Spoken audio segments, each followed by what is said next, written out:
আমাদের ভবিষ্যৎ বাংলাদেশের মানুষের ভবিষ্যৎ প্রধানমন্ত্রী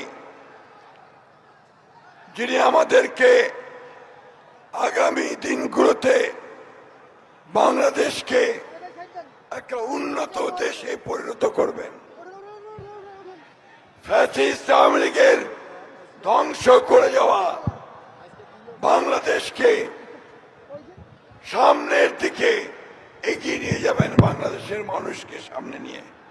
বন্ধুগণ, আমি কথা বলবো না, কারণ গলা একদম নষ্ট হয়ে গেছে।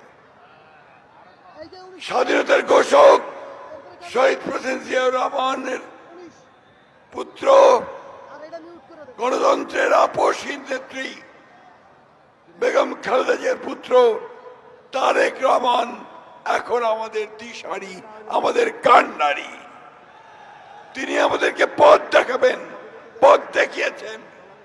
তিনি নির্বাসিত অবস্থা থেকে ফিরে এসে আমাদেরকে প্রথম যে কথা বলেছেন যে আই হ্যাভ এ প্ল্যান, আমার একটা পরিকল্পনা আছে।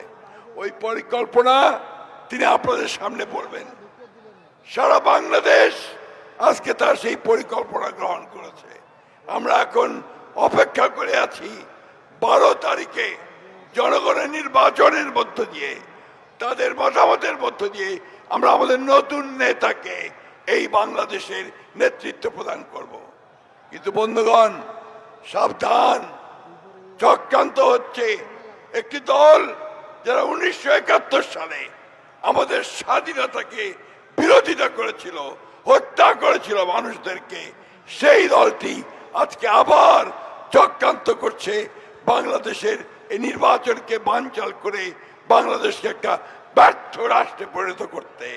তাই বন্ধুগণ, এখনো প্রয়োজন নেতৃত্ব, এবং সেই নেতৃত্ব হচ্ছে তারেক রহমানের নেতৃত্ব, অন্য কোনো নেতৃত্ব নেই।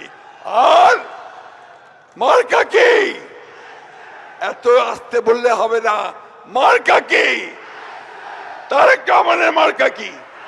খালেদা জিয়ার মার্কা কি? জিয়াউর রহমানের মার্কা কি?